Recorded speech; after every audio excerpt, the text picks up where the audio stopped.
What is up, everybody? You know, I always start this show off by showing love to those companies who help make this podcast possible. First is my friends over at Company Cam. I'm going to scroll down and let their website do the explaining for me. Four of the biggest things they help businesses accomplish is going to be documentation, organization, accountability, marketing, and sales. So, documentation, they're going to be able to give you photo reports, video capture, photo annotations, offline mode. All of us know, depending on the CRM that you use, it sucks when you're in that area, you have no reception, and you're trying to close out an invoice for a customer, and you can't do it because you have no service. And some of them have built this offline mode so that you're still able to do that stuff. And then when you get service, it just automatically connects.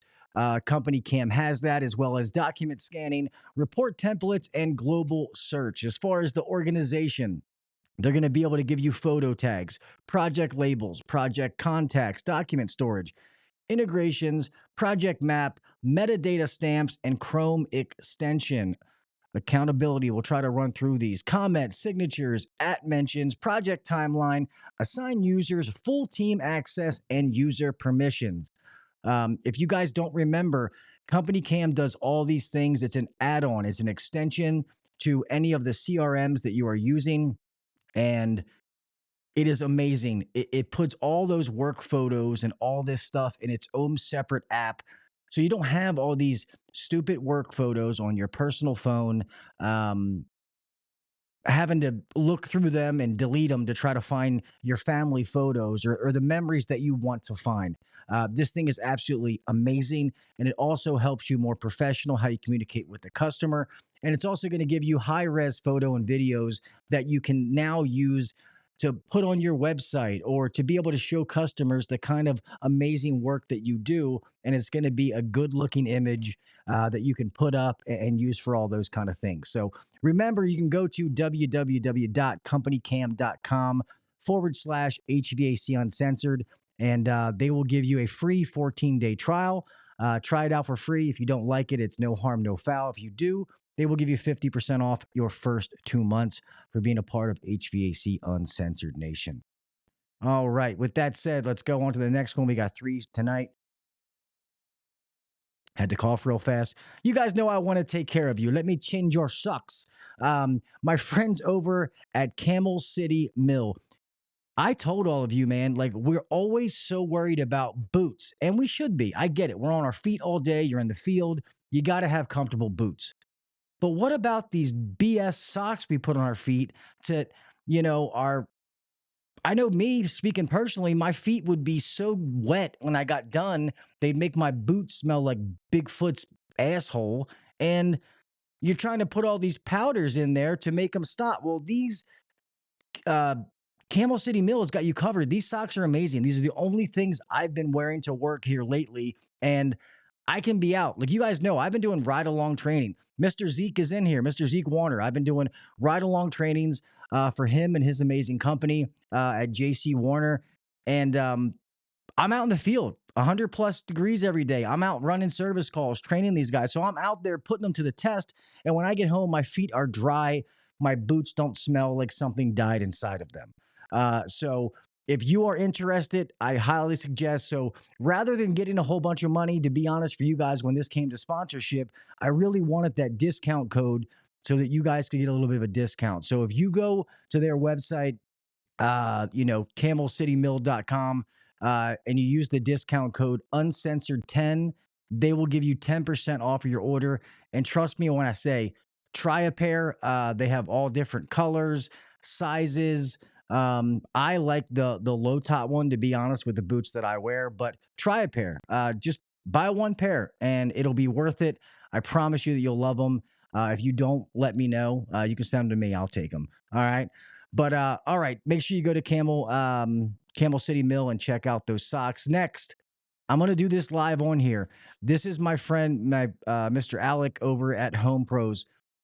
I get so much stuff from here because I like to stay update. Obviously, with the podcast and the stuff that I do, I want to stay up to date on all the things that are going on in our industry. Some are more than others, but I love just reading the articles and see what's going on.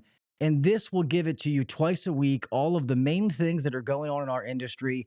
And it's absolutely free. So I'm already signed up for this, but I'm going to go ahead and use one of my emails so that you guys see exactly how this works, that I'm not BSing anybody. So info at HVAC Uncensored.com, and just show you exactly how easy this is. Subscribe. You pick exactly what you do. Yeah, I don't know. All of these things. Other. Submit. You're all set. Every Tuesday and Friday, we'll send you an email covering the biggest news impacting the HVAC industry. That's what it is. So when people are like, oh, I'm going to put my email in, they're going to send me a bill.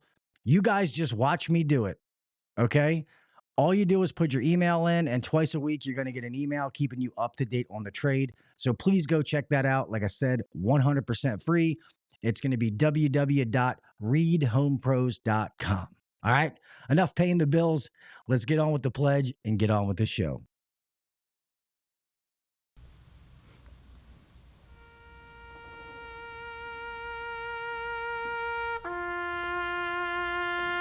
I pledge allegiance to the flag of the United States of America and to the republic for which it stands, one nation under God, indivisible, with liberty and justice for all.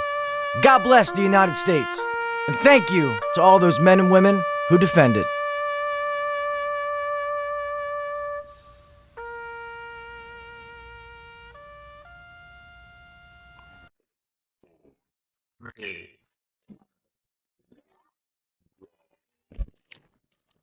Welcome to the #1 rated HVAC podcast. If you're looking to grow in the HVAC industry, then you're in the right spot. Blue collar people talking about blue collar shit. Let's get better together. So turn up the volume, buckle your seatbelt, and let's welcome your host, Gil Cavey Jr.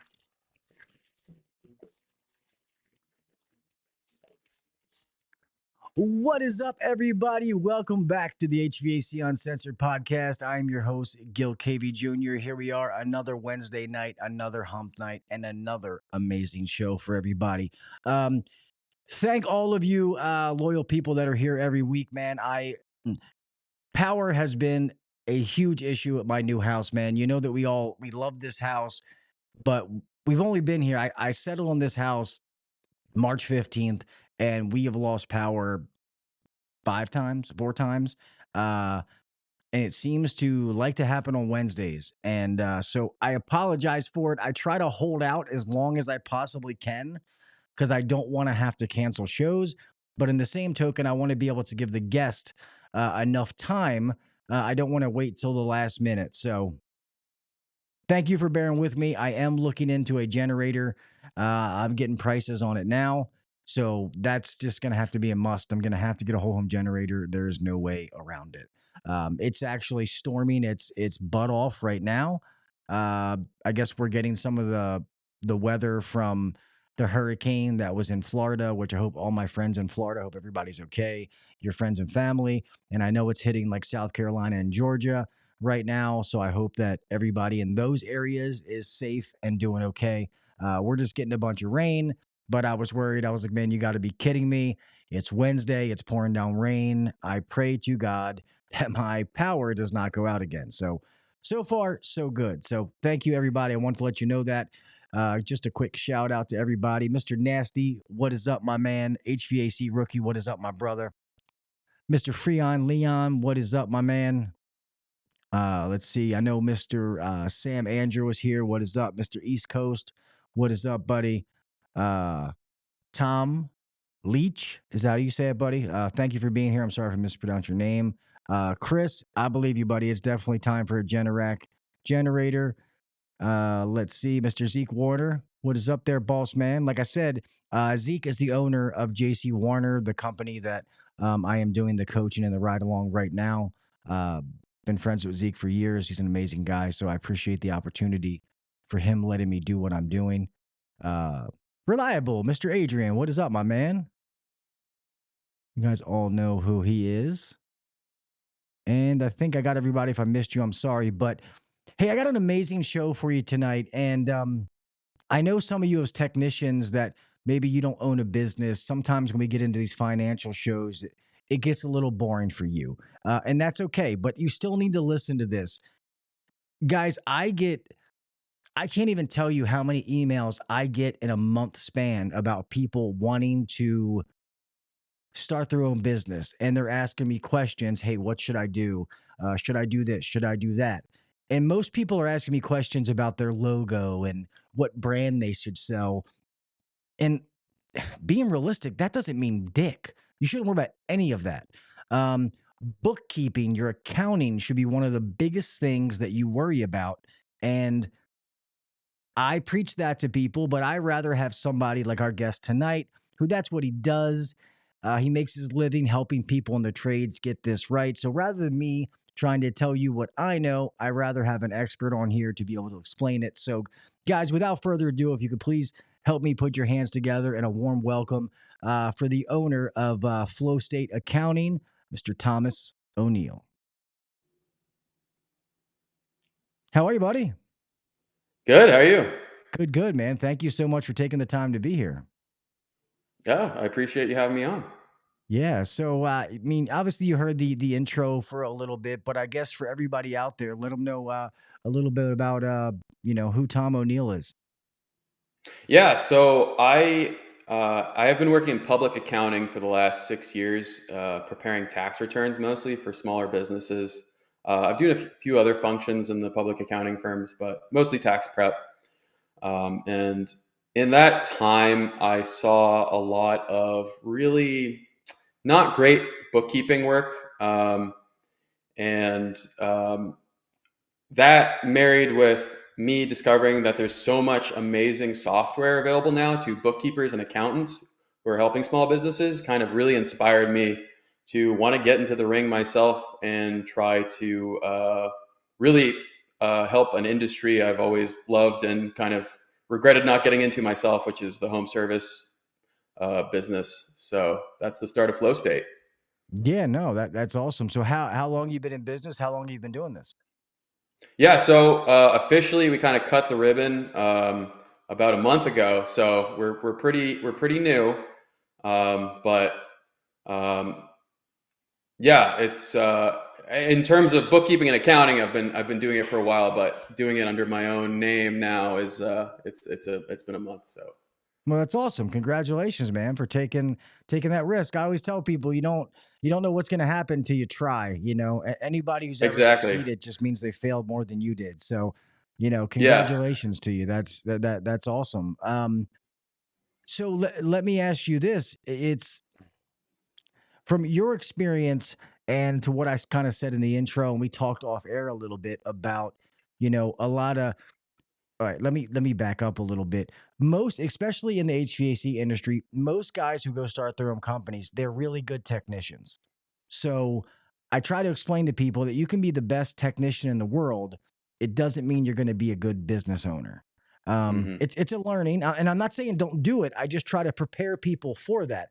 I think people, if they're really motivated, should go try to start their own company. Get those benefits. Be your own boss. It's the American dream. But I also want to prepare them.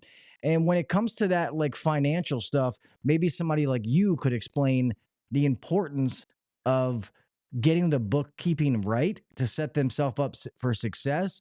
And sometimes it may not be as hard as you think it is. Right. Um, yeah, I think the first step is to really go into it, like you're saying, not with the technician attitude, but with the business owner attitude. And it's kind of maybe a little bit cold to say it, but when you're starting your own business, what you're fundamentally creating for yourself is a financial asset. Okay, from the very beginning, it's a financial asset. And so if you're going to build a good financial asset, you have to know how to measure how well it's performing, measure its health, be able to monitor it for any problems and find efficiencies and ways to make it grow. And so very quickly, like you're saying, getting that grasp on financial know-how and getting your systems in order and getting your ability to oversee what's going on is critical. Yeah, and I hear too many horror stories. So a lot of people don't realize that most businesses in general, but let's just say the trades, say 10 businesses, 5 of them are probably going to fail within the first year of business, and out of the 5 that's left, 50% of those are going to fail within the first 5 years. That's just a truth of how it works. Owning a business is not easy. If it was, then everybody would do it. But that should not deter you or scare you away from doing it. Just be prepared. That's all that I say. Just be prepared. And God forbid, I've been in failing businesses, but I kept trying, and I eventually got it right. So even if it does fail, don't be afraid. Um, so so say I start my own company and I call up your company and I say, I'm newer. I'm just running calls just by myself. When I say, hey Tom, I just started this company.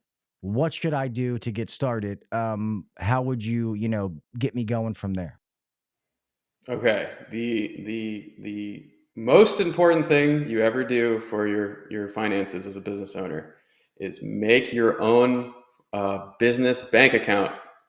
That is the first great blunder a business owner can make. And if you can avoid that, that saves you a lot of problems. Yeah. Yeah. I did it with the podcast when I first started it, when I first started Oh making yeah. money. And I was like, oh, I'll just put it in here. And then my accountant was like, Gil, what the fuck are you doing, man? He's like, no, no, no, no. Don't do that. I was like, okay, my bad. I'm sorry. Yeah, yeah. No, it's really true because at best you double the amount of work we have to do. At worst, you who knows how much extra work you add. But yeah, and on that, your business account doesn't have to be under your business's name or under an EIN or anything. Just have an account that is the business account, and from this date on, anything that happens to that account is business. Um, if you just do that, right? Probably for the first year of operations, you're probably doing okay. But just make sure to do that. Oh, so touching on that. So it doesn't have to necessarily be a legit business account. It can be like like for example, USAA doesn't do business accounts. Um, so if I don't bank with them anymore, but if I just opened up another personal checking, but I said this is only stuff related to my business, that would still be okay. That would be that would be the best thing you could do compared to again commingling business and personal transactions. Um, as you progress, depending on what sort of entity your business is, you might have to be much more careful about having things properly under the business EIN and everything. But Yeah, if you're going to do anything, just really make sure you get that segregated business account, because it's a huge mess if you don't do that. Yeah, no, that makes sense. And like I said, I did that. I was just um I forget what it was I was dealing. I think I still do some billing, but I used to do it through like Square, and I just transfer it to my personal bank account, and I did that for a couple of months. Finishing out, I want to say it was like 2018. Um, it's probably like 4 or 5 months. And granted, I wasn't making a buttload of money then, but it's still money, and still Uncle Sam wants their cut. And Hmm. that's what my tax guy told me. He was just like, "You're a moron." He's like, "No, what are you doing?" He's like, "I thought you knew better than this." Granted, I know him, but he's like, "Yeah, don't do that." And I get the That's calls a at the bold end of tax accountant. yeah, yeah, yeah. He's a friend of the family, but he also calls me and Okay, says, yeah. "Hey, buddy, you got to spend money." He's like, "You're either gonna pay Uncle Sam or you can get some new stuff for the podcast." And I'm like, "Okay, well, I guess I'm gonna go buy some stuff." Well, there um, you go. That's good. yeah, so it's crazy, but I guess so just in counting and I guess like all of us have these kind of mottos or rules that we live by. Um, when it comes to yours, like what are some of the biggest things that you're trying to instill in your clients? Um, I guess the big thing is make your financial data approachable in one way or another. Make it easy for you to look at on a regular basis and understand. Um, it's like it's like somebody who wants to lose weight.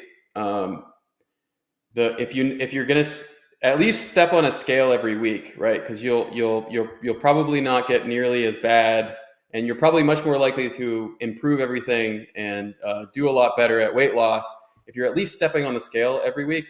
It's the same thing with your business. The sooner you can get to the point where you can regularly look at your financial health, you're much more likely to succeed in the long run and grow your business and optimize it.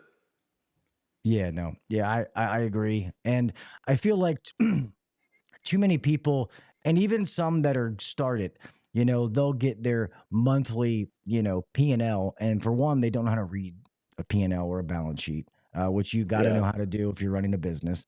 Um, Hmm.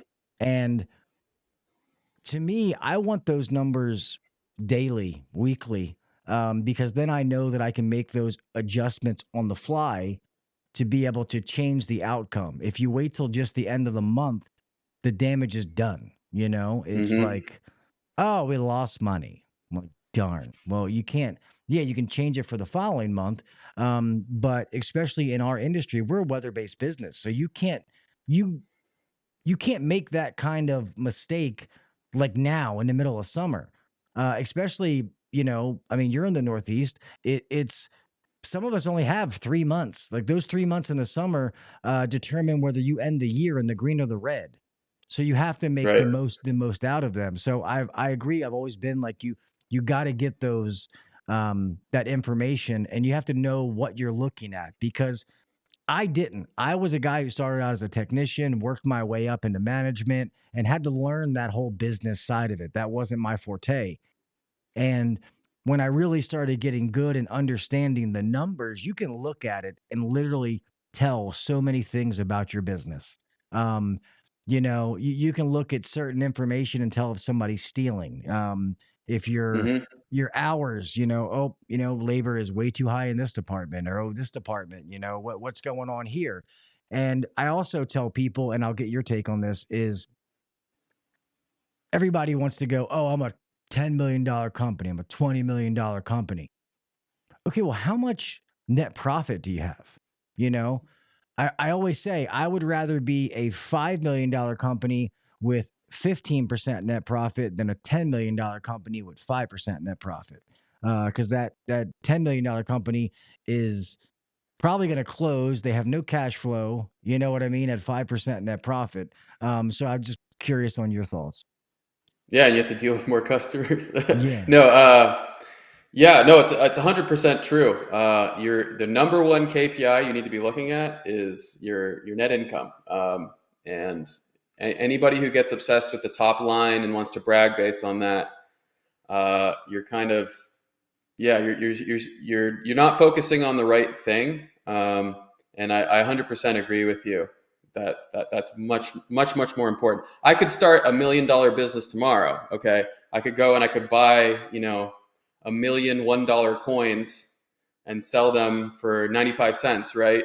And then yeah, I would have a huge top line. But when you get to the net income, the bottom line, it would be a net loss, right? And so it would mean nothing, you know.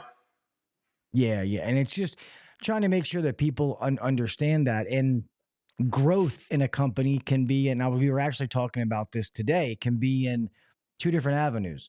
I tell people, okay, if you're a $2 million company and you want to go to five, that's a good goal. But if you don't get to 5 million, but say instead of being a $2 million with a 10% net profit, now you're 2.5 with a 20% net profit, you're still moving in the right direction. You took Hmm. your revenue up a little bit, maybe you didn't meet the mark, but now you're keeping more, you're making more of that money. You're getting able to keep it. And that's why I love that whole dollar bill trick when they give to companies where they start tearing little pieces off it. They put it on a board and you actually see what's left at the end. And you'd be surprised the company that you work for or the company you have, how little of it actually goes to the owner. And I've always say this, you think they're sitting in their office and they're, you know, counting their hundreds and, oh man, this is such a good day, wiping it off when that's Yeah. sadly not the case. Yeah, for sure. And any of you techs out there just like looking at how much you're charging customers and saying, "Oh, I could be making that." Watch one of those videos and see how quickly those dollars you just made get torn apart. Yeah. Yeah, yeah, no, it's definitely crazy. So, well, let me ask you this: just in starting a business, what are some of the struggles you've had yourself and just getting yours up and running? You know, customer acquisition. Obviously, it's not Yeah. accounting. Yeah. Accounting is fortunately is pretty under control. Yeah, it's especially for me, it's customer acquisition. I guess more so because like pretty much two reasons. The first reason being I'm a backroom guy. I don't get to talk to the customers very often traditionally. I do all the tax prep and do all the calculations and everything. Um, so it's funny to get out there and really try to talk to people and really try to connect to their needs, which is great. I really like it. But that's sort of a novelty, especially in the accounting industry. And two, traditionally now there's such a shortage of accountants that you really just have to have a pulse and CPA next to your name, and you will get clients. You don't have to be out there, chasing people down. Yeah, well, and I also know even for like influencers and like social media personalities like myself and some of the people in the chat is when that like stuff first started happening, some of the accountants like didn't know what to do with some of that stuff. Um, Hmm. and it was like I guess they eventually started figuring it out. Have you heard that? Like that people like when that kind of stuff first started happening, you weren't sure where to put things in different categories because it wasn't a traditional business, or does that not make sense at all? Well, actually, that was one of my way back when I was a teenager. One of my first bookkeeping clients was a social media person who I followed, and I like reached out to them on Twitter, DM them because they were asking questions about accounting, and that's how I got them. So it was an interesting process, not only learning how to do the accounting, but also learning how to work with the creative types out there. But it was a fun ride. That's funny. That's funny. Yeah, I always heard that, and I was like, well, I guess I should make sure that's true before I keep saying it. I'm not just being ignorant, passing around bad information. Um, Somebody had asked in the chat. They said, if I could ask you, which is better for taxes when starting off, incorporated or an LLC? It really depends. I guess incorporated versus LLC isn't really a tax distinction. So I don't know if they're asking more about an S corp versus a Schedule C. But it really depends on what size you're at. If you want to start on the simplest level, you can start with a Schedule C, and then probably once you're getting more into like a six-figure top line, you might want to consult a tax accountant, especially on whether or not an S corp would make sense for you, but it really depends on a few things. And it's also how you pay yourself. I don't know if you Right. could, if so the most for what we do, you're either going to be an LLC or an S corp for the most part. But it's also different on how you pay yourself as the owner of the business. I don't know if you could go into that and explain it because I know you can do it better than I can as far as them understanding. Yeah. So I mean, if you're saying LLC in terms of like being just a Schedule C, you're going to be self-employed. So everything you earn will get self-employment tax charged to it. And rather than being able to withhold regularly on what you make versus like a W-2, you have to be able to plan carefully and make scheduled withholding payments. And it's there's not as much wiggle room as you can get with an S corp. So probably long run, if you're looking at growing and becoming being able to plan really strategically, you're probably going to want to look at an S corp eventually, but you don't have to get too crazy about it if you're still just starting out. Yeah, and I would, get somebody like Tom or somebody to guide you. It would be my, I followed the guidance of the person who does my taxes. And don't get caught up in the LLC. So this podcast is owned by HVAC Uncensored LLC, but I was technically an S corp at one point. To be honest, I might still be. I don't know. But I know one is versus like taking like draws versus being Mhm. able to commingle in your personal account. And I forget exactly what the details are um, as far as how you take payment as the owner. Yeah, so when you're in an S corp, you can essentially start to pay yourself as an employee. So you get to issue yourself a W-2 and get certain advantages from that. But there's certain things you have to be careful about. But I think the important thing I would say too is just for the people out there, do realize that an LLC itself is not really doesn't mean anything tax wise. It's really just whether or not you're essentially an S corp or a sole proprietor, and those are like the two major distinctions. Yeah, no, that makes sense. Yeah, because somebody else put define the difference between the LLC and the Inc. Yeah, that Th- that would essentially be it. yeah, yeah. So that's Although what I an said. LLC can be an S corp, so it's just yeah. Yeah, normally incorporated, you're gonna see like in bigger businesses for the most part, right? You're not gonna see a smaller business incorporated. Yeah, for sure.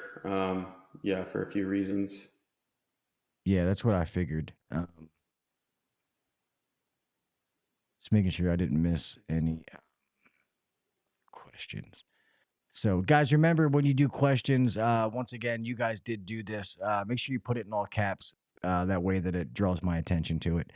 So, um, yeah. So I just think the financial and the accounting part that I noticed when I started to learn more about this in business, it made me better with my personal finances as well. That's why I always say that even when people listen to this and you're a technician, you have no plans on ever starting your own company, still take some of this advice and put it into your personal finances. Because what do they say? What is it? 85% of America lives week to week. And, Mm. just try to set yourself up to that doesn't have to happen. And something as little as spend less than you bring in. Because I have friends that I know that between the husband and wife, they'll make $500,000 a year, but they sadly spend $600,000 a year. So they live like they're poor when in the reality they actually, well, maybe they don't make that much, but you would think if you make that much money, you have a little bit more sense. But um, You'd be surprised. yeah, no, very true, very true. But it's just thinking about that kind of stuff. So you as an accounting firm, what exactly all would you handle for a business? Yeah. So essentially, what we handle is there's basically two major processes that happen to get from all the financial transactions you do as a business to like knowing what's going on and have that really great bird's eye view of your business activities. And that's, first of all, you take all these financial transactions that you have as a business and you turn them into good data. And that means making sure that the data really reflects what actually happened and has all the qualities that are really important to track things. And then you can take that data and transform it into insights for management. And typically that took the form of financial statements, your P&L, your balance sheet, and cash flow, statement of cash flows. But more and more, I think you kind of touched on this earlier, that when you first used to look at a P&L or something, it's hard to understand. It's not super approachable. So what we really try to do is we take that initial step of the taking the transactions, coding them properly. That's like doing bank reconciliations and all that. We try to make that really, really painless, because for the most part, I think a lot of business owners, they find that doing that very, very annoying and painful. And then two, especially taking all the data you then create and turning it into useful information really takes a certain level of expertise, I think. And that's what we really try to provide for our clients. Is we take the pain out of that initial recording of everything, and then we try to make turn the data into something that's very actionable and intuitive for you, so you don't have to learn all the gobbledygook of accounting and how P&Ls are set up per se. Although, like you're saying, if in the long term you want to really understand your business, being able to understand a P&L is a big step up. Yeah, yeah, for sure. Um, I can't explain it. Can you explain exactly what is the bank reconciliation? Like what exactly you're doing in that process? Yeah, so I hope I can make this sound really exciting. But Numbers, numbers, basically, numbers, blah. Just kidding. yeah, yeah. Basically, you record everything that's happening in your business on your side, and then the bank will kind of record what's happening with your cash on their side, and then you make sure every once in a while that the two numbers are meeting, and that, if you entered everything correctly, it should match up to what's going on in your bank statement. Um, but on your Yeah. side, you're putting a lot more information that's useful to you in all those transactions. So that there's a lot more chance for mess for you. So always reconciling with a bank account, make sure your data is steady and true and clean. Yeah, no, that makes perfect sense. I know a lot of people, and I know this is what I did when it came to the podcast, is I don't need a CRM like the customer resource manager, like a software to do invoicing. Um, but most people, it's QuickBooks. Like I use QuickBooks for the podcast. I have it on my phone.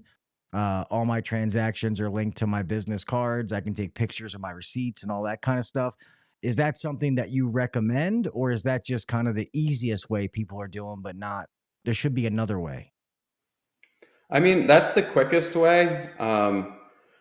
I'm just finding, especially softwares like HouseCall Pro and Jobber are so full of capabilities that can save you so much time in so many places, and on the accounting side, amongst others.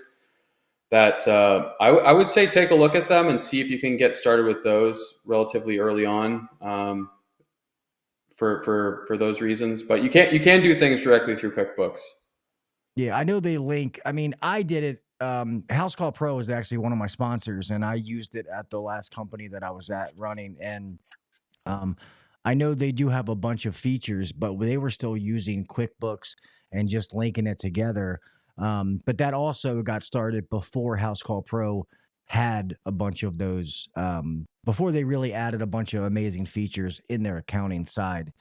Um, but if I had to use, like, I don't really need to send invoices like that. And what I can send right through QuickBooks, but I do agree with you when it comes to that. So you guys out there, if you're starting, know that you can just sign up for a House Call Pro and do your accounting side of there. You don't have to pay, for something else. So that's just, rather than getting 1,000 paper cups by subscription services, you can save a little money there. I do like the ease of use when it comes to QuickBooks, but it's easy for me. It makes the podcast easy. Plus, my accountant can go in there and do all his stuff. I just give him access and he can remote go in. I don't have to worry about it. And he keeps it easy. But obviously, he's a friend. I want somebody that I can trust to be able to do that because, um, like you said, the good accountants are hard to find. And sadly, I've seen some pretty shitty ones, where like Oh, they yeah. sound good, but then you're getting these goofy tax bills or like something's not happening. And when you ask them, it's like, oh yeah, I don't know what happened there. It's like, what do you mean you don't know what happened? Like, this is what I'm paying you to do. So this is kind of an oddball question, but on your side of it, what is a horror story, not necessarily you had to be involved in, but you've heard from, say one of the bad accountants out there? That's a good question. Um, Didn't mean to put you on the spot. My fault. Fortunately, I don't carry too many with me. I will say I have 100% met people with CPA next to their name who I wouldn't trust to count to 20.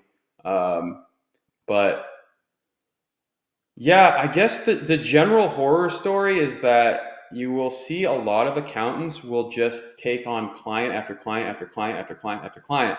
They won't say no to people, and then they'll just be inundated with like. You can come to some accounting firms where it's just like one guy, and he's like got like 600 clients. It's insane, and that's not necessarily like a grossly like horrible error that they've made, but it's not setting you up for success. Um, and I guess if you feel like you don't have a good relationship with your accountant, or that you can get a lot of time with them and a lot of consultation from them, I guess that is something to look out for. Because something like you hit on earlier, where your buddy was able to come in and say, hey, you should spend some money here. You get your tax bill down. That doesn't happen very often with a lot of tax accountants. They don't do that. They just want you to send them their stuff come March. They are not planning with their clients, about year end, trying to get that tax bill down. So if you can get hooked up with like a tax planning tax accountant, that's way undervalued these days, in my opinion. Yeah, and just knowing that they're versatile. So just like he's saying, and I guess Tom, I'll let you go into this. Like, not all accountants are created equally or the same. There's different kinds of accountants. For sure, yeah.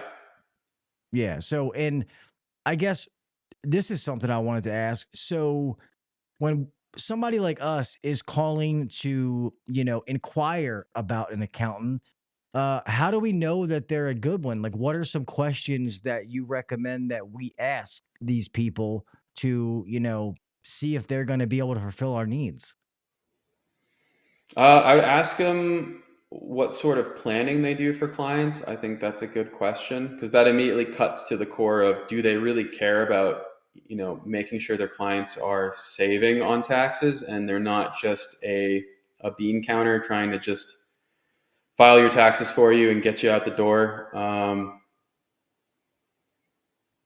Yeah, I'd have to think, what are other great questions for them. Ask them how many clients they have as is, because if it's just one guy, again, and he's got like a million clients, the likelihood that you're going to get the care and attention that you need kind of goes down. The more they have to service, you're out. The more they're spread thin. But yeah, I think those are probably two at least good starting questions.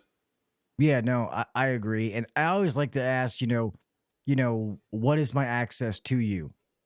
Can I can Yeah, I can I call you if I have a question? How many yes. scheduled meetings do we have so I can, know what's going on. Um, you know, like those kind of things. I want to be able to have access and ask questions, especially sometimes this stuff isn't cheap.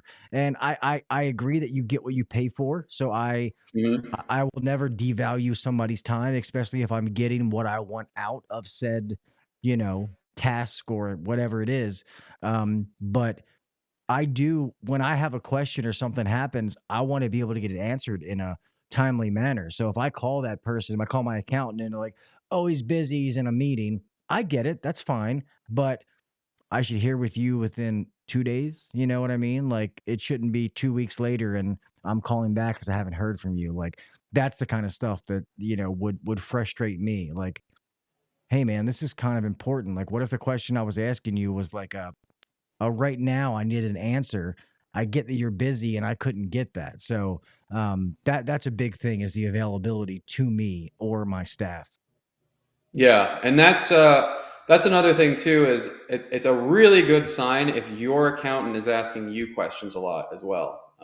That's the really big step, because it's one thing to know the answers, but it's another thing to know the right questions, and that's really, I think, where traditionally accountants can kind of fall short, because they don't take the time to really look after their clients as though they are a co-pilot with the client, and really trying to look after them regularly, and check that everything's copacetic.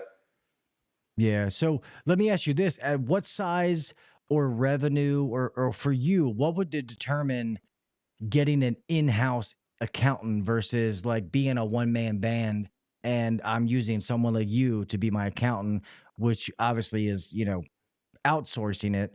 But when a company gets to a certain blah, it makes sense to, maybe have an in-house accountant. Does that question even make sense? Yeah, yeah, that makes sense. Again, it really depends on kind of how you run your business, and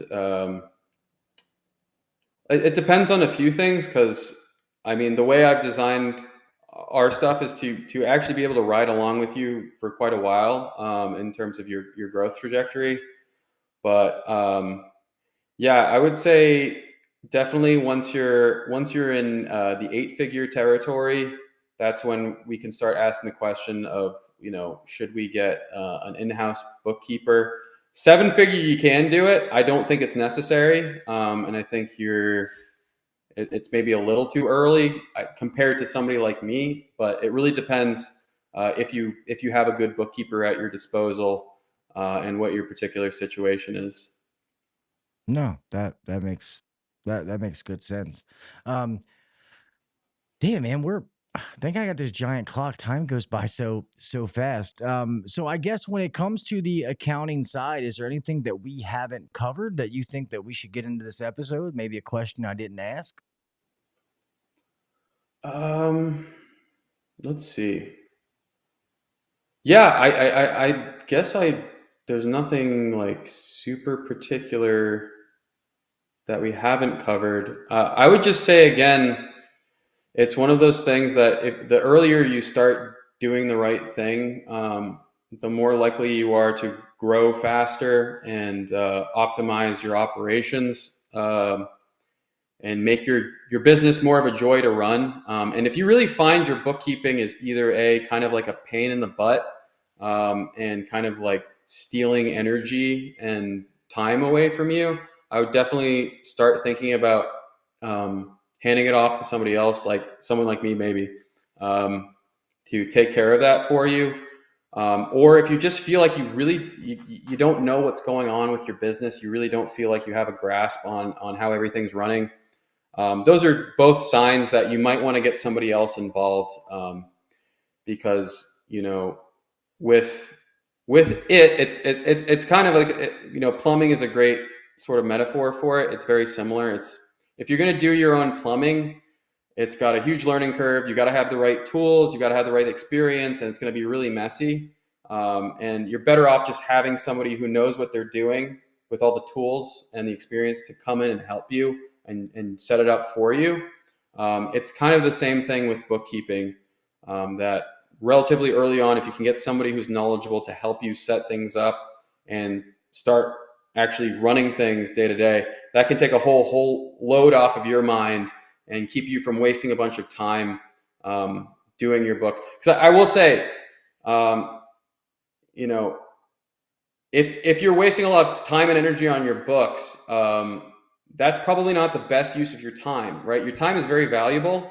And if you find like it's just such a pain in the butt and it's just taking so much energy and makes you feel really down and it feels really boring because it kind of is, that might be the sign that it's time to hand that function off to somebody else.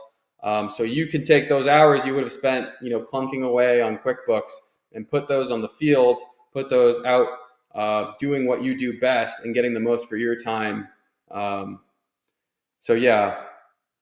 Yeah, and I would tell people when you're starting a company, outsource accounting immediately if you can afford to do it. Pretty And quickly, yeah. yeah, just because you're gonna have so many headaches, learning curves. Don't let that be one of them.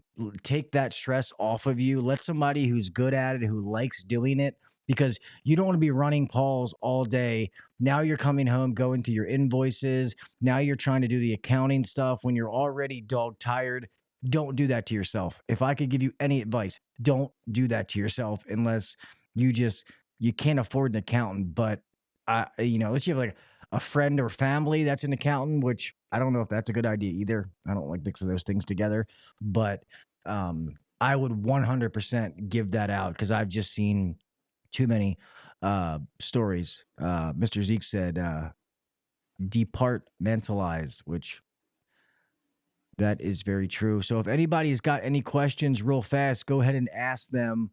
Because we're going to get ready to close this out. Damn it, I had a question I wanted to ask you real fast before we close this out, and now I can't remember what the hell it was. Oh, Can I say one thing? Oh, yes. see, somebody asked this question before, and at first I thought it was like there's no such thing as a dumb question, but they asked when they get an accountant, does it make a difference if that accountant is in their state? And I told them no, that shouldn't matter, should it? It depends. If it depends on a few factors. The main upside of having an accountant in your state is that if you have any sort of income tax or weird sort of business tax law, they're much more likely to be very familiar with it. But if you go to an accountant in a neighboring state, or even like your local sector of the U.S., there's probably a chance they'll be knowledgeable on it. But it really depends on the size of the firm you're encountering, and kind of I wouldn't filter out I wouldn't filter out a good accountant just because they're not local to you. If you find a really, really good person who knows your industry or is very proactive and is obviously a good, energetic accountant, I wouldn't necessarily fire them or sidestep them just because they're not in your state. Yeah, that's what I thought, but I figured that's a question I'd ask you because I didn't want to. I try to be careful when I answer those questions if I don't know 100% the answer because I don't want to guide somebody in the wrong direction and then be like, oh, well, Gil said. Um, but I guess before we end this out, man, obviously with you starting this, being in accounting for years, but now starting your own firm, how can people find you, man? If people are out there looking that they need somebody and they hear you on this show, man, how can they get in touch with you? Yeah, so you can get me at my website. It's flowstateaccounting.com. I'm also on Twitter/X at flowstatebooks. But yeah, send me a DM on Twitter or get on our website. There's a call link, or you can email me toneil@flowstateaccounting.com. Cool. And I will when this audio goes out, I will make sure that all of those links are in there so that you can just click on them in case you want to get a hold of Tom. So Tom, I want to thank you so much for coming on, man. We got to keep these in an hour. They start getting too long. People stop listening, but it goes by so fast. But I really want to appreciate you coming on and covering this topic because it's very important, especially to help answer the questions for these people trying to start their own business. I know it's already scary, so that way we can try to take some of the allure, or not the allure, the scariness off of the accounting side. And I also wish you nothing but the best in taking the risk and starting your own thing, man. I hope that I can get you back on in a year from now and you're like, yeah, man, I got, 100 clients, 200 clients, or whatever it is. Yeah, my goal is to be in a hot tub next time we talk. So, Hey, that's fine because I'll probably be in the back with no pants on or something. You got lucky tonight. oh, that sounds great. That's going to get the audience excited. Tune in Yeah, next. they all of them think I don't wear pants anyway because they only see it from the waist up. So I have to randomly stand up sometimes. But yeah, man, you have my information, my email. Please stay in touch. You're more than welcome to come on anytime and address this conversation. And if anybody asks me for recommendations, I will be more than happy to throw you out there, man. Absolutely. Thanks, Gil. I really No. appreciate it. Yep, my pleasure, man. Have a great one. If you want to hang tight, I'm going to go ahead and start closing this out. Well, everybody, thank you. I know a bunch of you in here. Some of you are business owners, some of you are not. I hope that all the people who email me about this topic, I'm going to give you the link to this so you can answer it, answer some questions, or you can reach out to Tom and ask him those questions yourself. I am far from an accountant. I know enough to be dangerous. That's about it. Does Gil? No, I got sandals on and I have shorts on. Kinda. There you go. Make sure I show my shorts. Even though, speaking of those socks, I found some underwear too, man. I had a company called what are they called? Walton and something. Hold on.